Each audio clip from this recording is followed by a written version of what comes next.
published artists, amazing people. We will be starting out with our gallery friend, A.A.Barnett. He came to our first exhibition of these works, a soft opening, and was inspired by Helen Zugai's work, Meditations on Healing. And so we have printed it by the piece, but he will be reciting his lovely contribution now. Tony, please. Can I do it from here? Sure. Instead of the microphone? Yeah, wherever you like. Yeah, I can. Yeah, sure. So there's a brief little story behind this.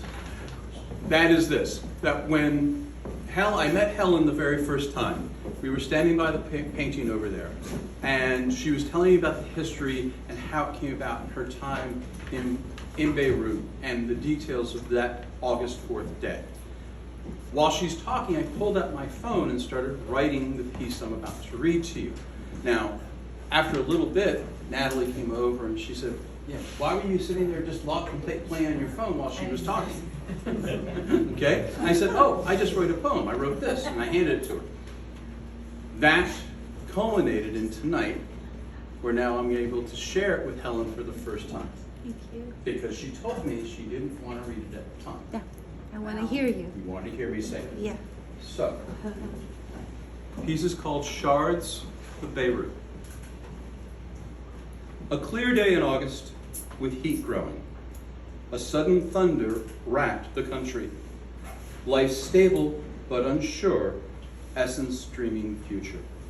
Without warning, innocence is lost. Erased in an instant, the tranquility gone, sisters and lovers forever fall silent.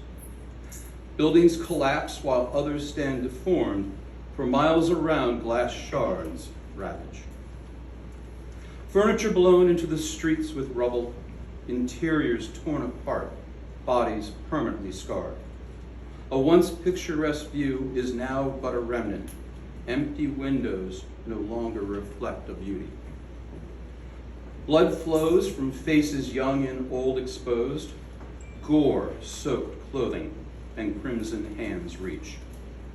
A horror revealed that no photographer dare save, but in the memory of the living, the images are eternal.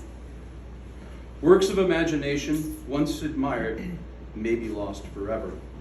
Creators of art, dreaming of hope, now shaken. A spirit to endure in the devastation's focus. Souls that survive after the explosion bombed. In a room with tear-filled eyes, witnessed havoc. An artist of detail inspired, wields steady hands. A multitude of shapes form in her mind to convey an event expressed, forever remembered. From a distance, a raven-haired girl stares longing, but draw closer and Zugraeb's art defines. A bleak woman injured by flying shards of glass, remnant in a mosaic of patterned triangles of white and black. Written on August 31st, 2023, at 7:58 p.m.